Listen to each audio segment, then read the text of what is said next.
Assalamualaikum warahmatullahi wabarakatuh.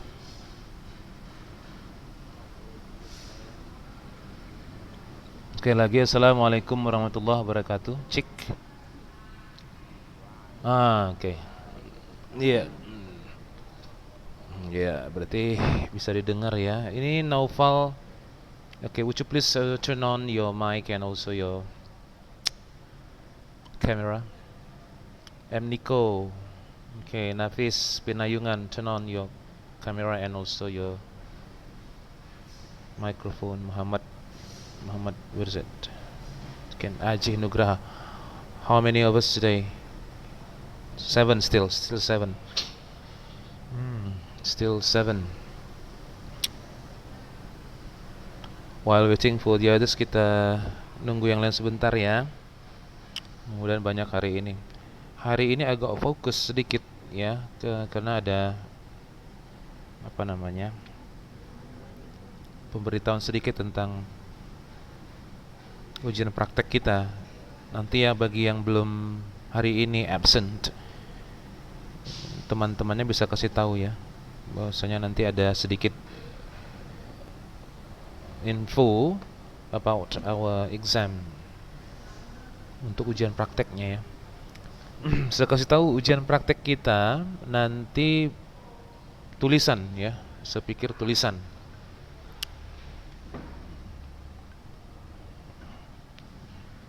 Berapa? 8 orang. Oke, selanjut aja ya untuk tidak buang waktu.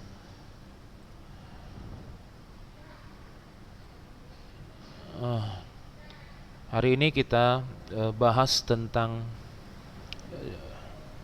text genres ya. Apa? Text genre. Kalau bahasa Indonesia fokus ya. Kalau bahasa Indonesia disebut genre. Apa? Genre. Jenis gitu ya. Ada jenis-jenis ini, kalau orang apa kan bilang jenis-jenis musik itu sering gitu ya. Itu genre itu. Berarti ini kita jenis teks ya. Oke. Kamu mungkin pernah dengar waktu di SMP ya. SMP recount, kita pernah dengar ya, naratif, apalagi discussion, what else then, news item, spoof, anecdote, apalagi banyak ya. Oh ini nggak siap-siap apa sih, di mana itu, gimana gitu kan? Jadi berserak-serak itu sebenarnya, jadi banyak itu ya. Sebenarnya ada berapa? Nah hari ini sengaja buat komplit ya. Maksudnya komplit pun tidak dibahas secara detail, hanya umum. Tapi artinya kamu sudah bisa dapat gambaran, mapping paling tidak ke depan. Oh, saya akan bahas ini, ternyata ini semua nanti yang akan dibahas itu. Dari kelas 1 sampai kelas berapa? Kelas 3. Dulu SMP pun sudah sempat disinggung-singgungkan sama guru ya. Ada enggak? Di SMA disinggung lagi. Sebenarnya ada berapa? Semuanya ada berapa? Ini fokus ya, bisa dicatat 13. Lihat ke bawah. Ada berapa? 13. Ada pertanyaan begini. Jadi ini bahasnya bahasa Inggris doang ya? Enggak, tidak bahasan bahasa Inggris. Bahasan seluruh bahasa, mau bahasa Belanda, bahasa Prancis, bahasa apapun sampai bahasa Arab pun, kalau berkaitan dengan cara menulis, menceritakan sesuatu, memaparkan sesuatu, ya, ini biasanya ini berkisar di 13 ini ya. Ada apa? Naratif, ada apa lagi? Recount, kemudian descriptive, report, explanation dan sebagainya. Nanti ini saya terangkan secara singkat saja ya, sebagai apa? Sebagai mapping untuk kamu. Berapa orang kita hari ini? Sudah berapa? Oh, sudah 12 orang. Bagus. Sudah 12 orang, 12 ya.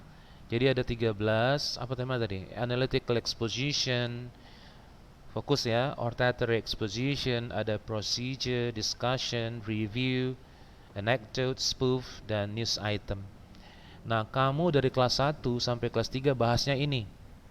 Di banyak sekolah lain-lain tuh bahasanya. Kadang-kadang sekolah di Ulunuhan nanti bahasanya ini, yang lain ini duluan nanti baru, jadi balik-balik gitu ya. Tapi semuanya berkisar yang apa? 13 ini. Kita bahas secara detail, secara umum saja nanti ya. Kemudian dari yang 13 ini, hari ini kita akan bahas dua. Paham ya, mappingnya begitu. Today we're going to talk two saja. Naratif dengan apa? Recount. Hari ini naratif dan recount, bedanya apa dan bagaimana? Satu. Kemudian nanti untuk persiapan apa namanya ujian praktek kita, semua merujuk kemana?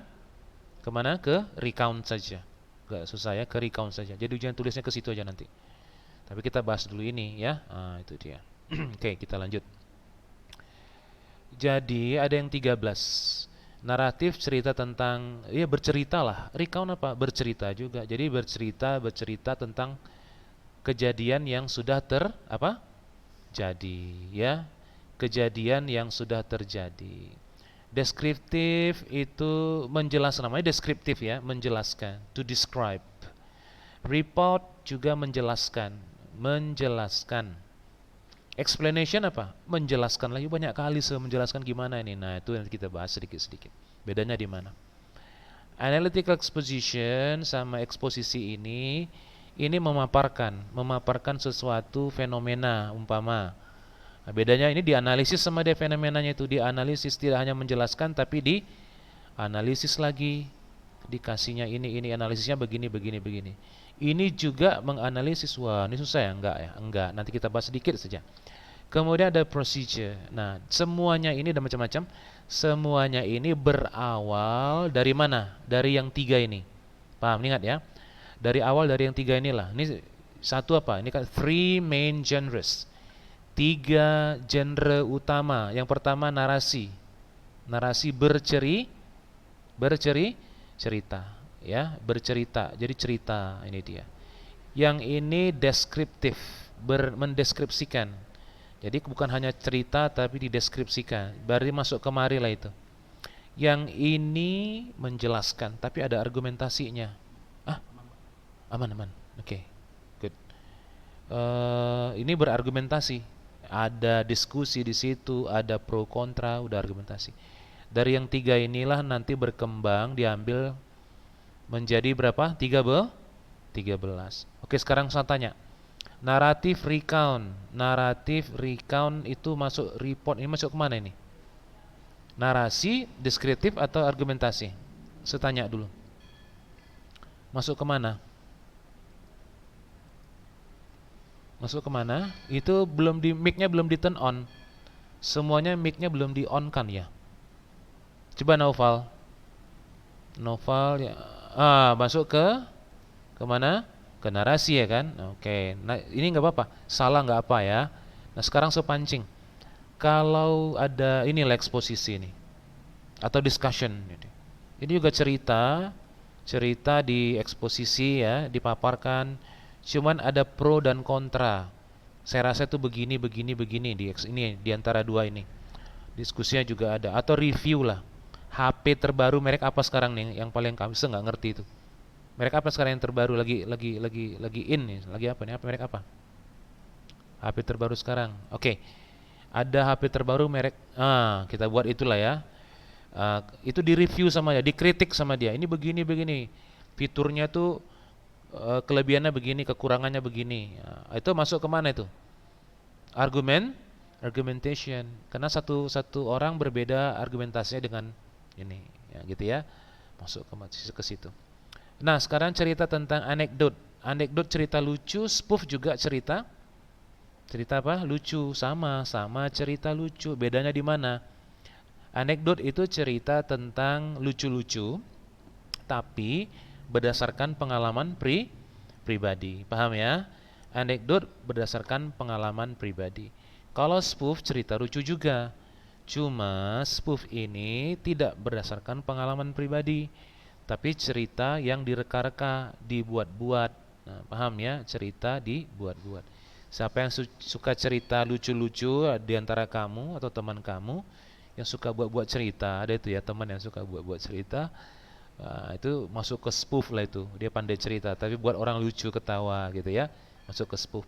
Tapi kalau dia cerita tentang pengalaman pribadinya, pengalaman kawannya, dan terjadi benar-benar, dan ujungnya buat lucu, maka masuk ke mana? Anekdot gitu ya, masuk ke anekdot. Nah, sekarang saya tanya, anekdot dan spoof ini masuk ke mana awalnya? Dari mana awalnya? Dari 3 ini, narasi, deskriptif atau argumentasi? Dari mana tuh? Narasi, deskriptif. Masuk ke apa? Narasi, tetap cerita. Jadi cerita itu bisa bermacam-macam, paham kan? Nah, selama dia menjelaskan sepeda umpama, sepeda itu ditemukan oleh ini pertama kali, ya. Kemudian diperkenalkan pada tahun sekian dengan bentuk sekian gini-gini. Ah, itu deskriptif, paham ya? Deskriptif, masuk ke situlah. Nah, jadi kalau ada pro dan kontra, ada ini masuk ke argumentation. Nah, paham ya? Nah, itu dia. Di antara itu berkembang menjadi 13 ini, paham ya? Nah, itu masuknya. Oke, kita bahas satu persatu secara singkat dan umum saja. Saya nggak bahas secara detail ya. Hanya tujuannya saja dan beberapa poin yang paling penting. Yang pertama apa? Naratif. Berapa orang ini? Oke, 12 orang. Yang pertama apa? Tadi naratif. Fokus ya. Naratif tujuannya untuk to amuse atau to entertain the readers and to tell a story.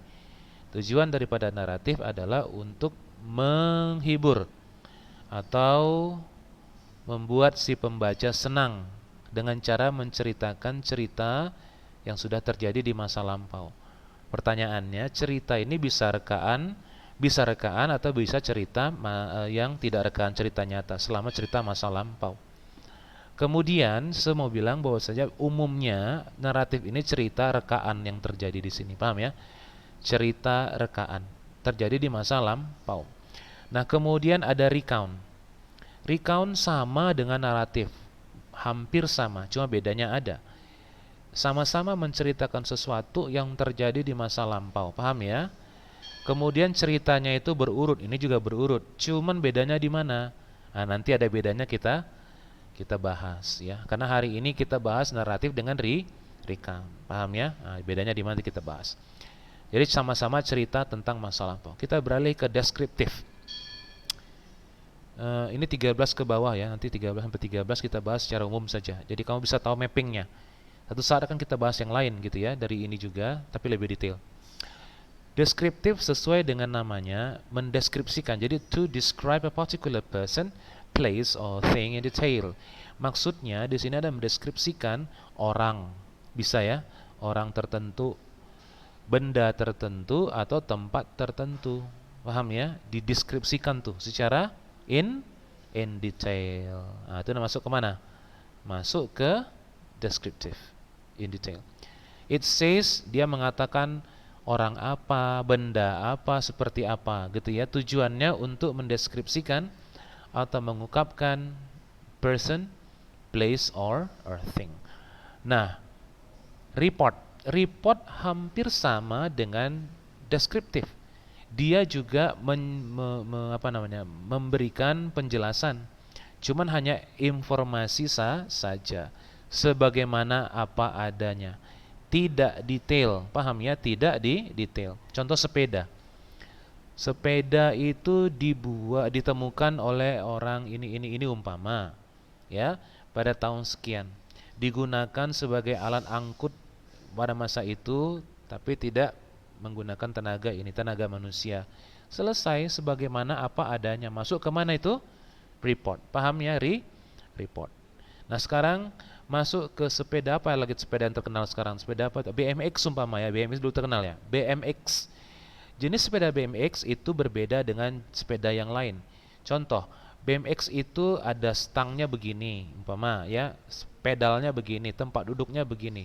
Kemudian rodanya itu begini, bentuknya gini, begini. Nah, masuk kemana itu? Deskriptif atau report? Masuk ke deskriptif, ya, masuk ke deskriptif. Jadi lebih detail, ya, lebih detail. Oke. Nah, ini kan kalau di report itu general classification. Oke. Masuk ke 5 apa? Procedure. So mau apa ya? Mau jelaskan. Ini cara bacanya banyak orang yang salah ya. Coba ya sekali lagi. Ini umumnya kebanyakan kita akan ngomong prosedur gitu kan. Prosedur, R-nya udah bagus R-nya. Jadi kayak bule itu gitu ya. Cuman penyebutannya salah. Ini penyebutannya ingat ya. Procedure. je ya, je kayak JE itu ya, tapi e-nya lemah, je. Sekali lagi, procedure, bukan prosedur ya, procedure. Oke. So number 5 is procedure. Tujuannya namanya prosedur ya, untuk menolong pembaca. Gini deh biar cepat. Bagaimana cara menyediakan teh atau kopi ya, mempersiapkan teh atau kopi. Pertama gimana cara membuat teh atau kopi itu? Masukkan kopinya dulu, gulanya, atau baru panaskan airnya dulu. Mana yang cocok ini? Panaskan air dulu ya. Itu kan baru tehnya atau kopinya disajikan gitu ya, baru dia lah diseduh kan gitu. Jadi ada urutan-urutan. Bagaimana cara membuka atau menghidupkan komputer?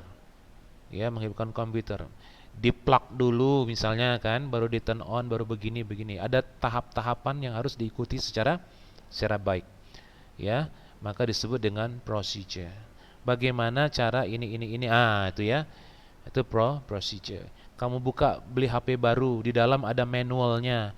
Cara menghidupkan HP, operasikannya gimana? Masuk ke mana? Ke procedure. Paham ya? Itu biasanya seperti itu. Jadi apapun tulisan yang hendak kamu buat, apakah kamu menjadi pengarang, novel kah, atau apakah, atau apa saja, tidak akan lepas dari yang 13 tadi. Paham ya? 13 itu. Jadi dipahami. Bahasa apa saja, mau bahasa Inggris, mau bahasa apa, nanti pasti ke sini juga. Tinggal bahasanya kan beda-beda gitu ya. Nggak lari dari 13 itu. Kemudian explanation, namanya sudah menjelaskan. Di sini menjelaskan proses terjadinya sesuatu informasi, umpamanya pembentukan sesuatu lah, atau working of natural atau socio-cultural phenomena. Bagaimana hujan terjadi? Ayo, dari mana hujan terjadi itu? Bagaimana? Ada pemanasan, iya dari awan. Awalnya dari mana itu? Pemanasan di mana? Di air laut kan, naikkan penguapan evaporation kan? Oke, ke atas, baru kemudian dingin di mana? Di darat, baru kemudian awannya pindah gitu kan ke darat. Dari darat turun hujan. Hujannya menyirami bumi, kemudian airnya kembali ke laut, gitu kan? Dari proses sungai. Balik-balik seperti itu. Disebut dengan apa? Explanation. Proses masuk ke situ kan? Jadi kalau kamu seorang misalnya guru biologi menjelaskan itu, memaparkan nanti kepada anak murid atau apa saja penemuan misalnya gini tentang alam, proses terjadinya ini masuk ke explanation itu. Paham ya? Itu aja. Later we talk about this in detail kalau ada memang waktu di situ ya. Nah, sekarang fokus ke sini dulu. Analytical exposition berbanding dengan hortatory exposition. Saya jelaskan secara singkat. Ini biasanya tujuannya untuk mengungkap 7-8 sama ya, artinya sama, tujuannya sama, mengungkapkan kepada pembaca bahwa sesuatu itu, kasus sesuatu yang penting itu terjadi. Baru di apanya? Di analisanya, dianalisa. Hanya sekedar analisa. Contoh kasus yang paling gampang umpama apalah kita buat ya. Oh, ini. Yang lagi heboh apa sekarang itu? Ini contoh saja ya. Omnibus apa? Omnibus apa? Jangan baca bagus. Omnibus bacanya hati-hati ya, bukan law, tapi ingat udah saya bilang waktu itu ya, sempat atau belum? Membacanya jangan salah ya. Law apa? Law. Omnibus law. Ingat ya, law. Law-nya gimana ya biar ingat ya. Jangan besok lupa lagi, jangan law lagi atau law lagi, law. Kalau orang bilang apa ya, gimana sih lo? Kan sering anak-anak Jakarta ngomong gitu ya, lo gimana sih lo? Tuh anak-anak KBG itu, lo-nya ambil deh itu. Dia lo. Kalau lupa, ingat aja itu, lo-nya sama. Jangan low lagi, jangan law lagi. Kalau low nanti rendah. Oke, omnibus law. Dianalisa tuh sama dia, ada pembaca. Ada penulis dianalisa. Omnibus law tuh begini. Analisa saya tuh karena begini.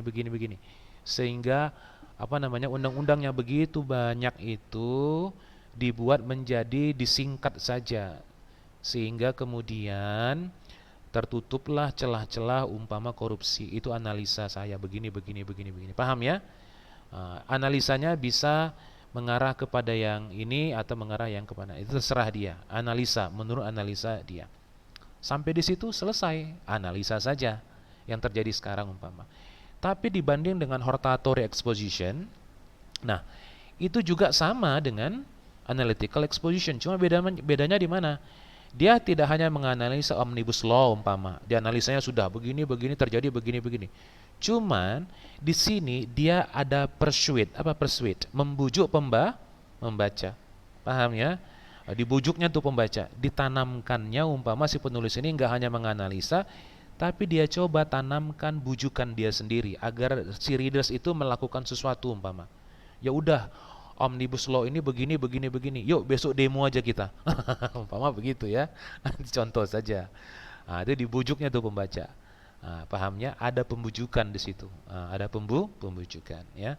Jadi kalau sudah ada pembujukan agar melakukan ini, saya rasa begini, kamu harus begini, maka masuk ke mana? Hortatory exposition. Gitu ya. Itu contoh saja. Oke. Demo haram ya, jangan lakukan demo. Oke. Oke, we go on. Masuk ke mana? Discussion. Ada ada pro, ada kontra. Nah, ya, ada pro, ada kontra. Diskusi itu. Dia kasih opini, si penulis kasih opini. Cuman dibebaskannya si pembaca, dia pilih mana? Bisa ini, dipaparkannya. Ada sih keuntungan, ada kerugian, terserah kamulah para pembaca. Menurut kamu, pendapat kamu bagaimana? Nah, menurut yang sudah saya rangkum, ada ngomong yang begini, katanya ada ngomong yang begini. Tidak ada pembujukan, berarti hanya diskusi saja. Paham ya? Itu sudah discussion. Oke. Kemudian masuk ke 10. Ini tadi saya bilang kan, HP umpama. Ya, HP baru kamu buat review. Nah, gitu ya. HP ini kelebihannya ini, kekurangannya ini. Nah, gitu ya. Oke. Memang sih kalau apanya sudah bagus, cuman kameranya kurang ini. Review tuh. Atau ada film kamu kritik. Oke, filmnya alurnya bagus, cuman pemerannya itu begini. Ya, efeknya misalnya di situ kurang bagus, misalnya review lah itu. Oke. Tadi ini sudah seterangkan anekdot dengan spoof, bedanya di mana? Lucu, sama-sama lucu, cuman ini bercerita tentang apa? Cerita tentang apa tadi? Pengalaman pribadi. Kalau spoof apa? Bukan pengalaman pribadi, rekaan ya, rekaan. Nah, itu masuk ke spoof lah. Terakhir 13. Nah, ini sekasih kalian lah. Kira-kira ini apa nih? News item. Profesi apa yang kamu temukan cocok dengan ini umpama? Tukang buat ini dia nih. Profesi apa ini? Dia nulis nih pasti ini. Kira-kira apa ini? Jurnalis, pintar, jurnalis. Jadi kalau jurnalis itu berita itu disampaikan begini, disebut dengan news item. Paham ya? Nah, news item. Ya. Akan dia tanya apa, siapa, di mana, harus jelas tuh ya. Bagaimana dan apa hubungannya dengan apakah sudah layak diberitakan. Oke? Secara umum berkisar disitulah kamu harus kuasai nanti kelas 1 sampai kelas 3. Ini bisa jadi pegangan ya. Bisa jadi pegangannya. Nah, sekarang hari ini kita akan bahas secara details ya. Waktu kita masih ada waktu ya. Okay. Naratif versus apa? Versus tadi apa? Recount. Kedua-duanya sama-sama cerita tentang masa lampau. Dapat ya, masa lampau. Tadi ini saya bilang kalau naratif ini umumnya cerita tentang rekaan. Bisa juga terjadi ke nyata, cuman paling sering ini umumnya cerita tentang rekaan. Contohnya cerita apa? Malin Kundang. Ini cerita tentang masa lampau. Apakah ini rekaan atau tidak? Terjadi nyata atau tidak Malin Kundang? Tidak nyata ya, tidak nyata. Cuman ini ada pelajaran, ada moral ya, pelajaran moralnya ada di sini. Oke. Dibuka biasanya cerita ini dengan siapa yang terlibat. Kamu udah tahu lah cerita yang dari dulu, dari kecil udah tahu cerita ini. Yang terlibat siapa? Partisipansnya. Malin Kundang sendiri, kemudian siapa lagi? Ibunya, kemudian siapa lagi? Nahoda kapal, kaptennya itu ya, di kapal, kemudian istrinya. Paham ya? Terjadi di mana? Terjadinya di mana? Di daerah mana? Iya, kemudian waktunya kapan? Masa lampau lah ya, data. Nah, ini dijelasin tuh di sini pertama. Baru kemudian terjadi konflik. Apa konfliknya di antara para karakter? Si Malin Kundang kaya, kemudian tidak mau lagi mengakui ibu kandungnya. Konflik terjadi tuh. Kemudian ibunya menyumpahnya, kira-kira gitu ya, jadi anak durhaka. Kemudian kapalnya tenggelam kan gitu kan. Baru terjadi konflik, maka terjadilah apa? Resolution. Konfliknya diakhiri dengan partisipan sendiri. Ibunya berdoa, kapalnya apa yang terjadi? Karam. Ya kan? Kemudian Malik Kundang berubah jadi apa? Jadi batu. Nah, itulah bagaimana cerita diakhiri. Ceritanya itu bisa akhirnya senang atau akhir sedih. Paham ya? Happy ending. Jadi begini, semua buat singkat. Naratif itu nanti bedanya sama recount. Recount di bawah sebuat ini recount, mana dia? Ini recount. Bedanya adalah nanti di mana? Di konflik. Selama ada konflik, maka naratif diselesaikan dengan resolution. Kalau nggak ada konflik cerita aja tentang masa lampau, maka dia bisa jadi apa? Jadi apa? Recount. Paham ya? Itu bedanya. Kalau ditanya nanti bedanya apa? Apa beda naratif dengan recount? Naratif cerita tentang masa lampau, recount juga ada series eventnya. Cuman naratif itu ada konfliknya terjadi, nggak datar-datar aja, gitu kan? Nah, cuman diselesaikan dengan resolution. Terakhir, cuman ini tidak wajib ya, boleh ada boleh enggak. Koda namanya. Koda itu diakhiri oleh si penulis, misalnya sebagai nasihat diakhiri. Itulah makanya kita harus sayangin ibu kita, umpama begitu ya. Disayangi ibu kita, jangan durhaka kepada ibu, karena bahaya nanti Allah bisa marah, umpama begitu ya. Nah, seperti itu. Boleh ada, boleh enggak oleh si penulis. Yang wajib di naratif harus ada orientation, complication dengan solusi atau resolution. Nah, digunakan fitur-fitur bahasanya ada past tense dan sebagainya ini. Oke. Kita ke recount. Recount menceritakan tentang sesuatu. Satu lagi saya ingatkan kembali. Nanti, bilang tadi ya, yang saya akan minta itu yang ini ya, recount aja ya. Jadi kamu persiapkan cerita kamu untuk udah habis. Cerita kamu tentang masa lampau, cerita pribadi. Boleh cerita pribadi, boleh cerita tentang kawan kamu ya. Ada orientation, events, dan terakhir ininya. Contoh ini nih. My horrible experience, apa nih? Pengalamanku yang mengerikan. Ini tentang ketika sedang berkendaraan ke Bali, liburan, tiba-tiba mobilku ke kiri itu, ya, meper ke kiri, kupikir banku kempes, ternyata terjadi apa? Earthquake, ya kan? Apa ini? Gempa bumi, ya. Earthquake terjadi begini-begini, nggak bisa ada yang lakukan. Kemudian aku berjalan pulang ke rumahku, mobilku kutinggal, dan kota tempat yang aku pulang itu, kotaku sendiri itu sudah hancur. Cuman untungnya I thank to God tidak ada yang injured seriously. Paham ya? Dan seperti itu. Jadi yang saya minta nanti ini kamu persiapkan ya. Ini kamu persiapkan untuk praktek. Untuk ujian PA tulisannya nanti, misalnya pasnya nanti ya, kamu buat juga yang lain, kalau bisa dipersiapkan yang lain, hampir sama gitu ya. Jadi sudah siap. Udah saya kasih ya ininya ya, kisi-kisinya. Jadi writing tentang pengalaman pribadimu atau temanmu. Paham kan? Jangan lupa pakai apa? Pakai past tense ya, pakai past tense. Urutannya sudah tahu. Paham ya? Oke. Berapa orang kita hari ini? 12 orang ya. Oke. That is it for today. Anak-anak, see you. Ada pertanyaan jelas ya? Jelas ya? Oke, 13 tadi itu, yang 13 tadi di ini ya. Sekali lagi ini untuk persiapan ujian kita ya. Oke, praktek. That is it for today. See you, bye-bye. Wassalamualaikum warahmatullahi wabarakatuh.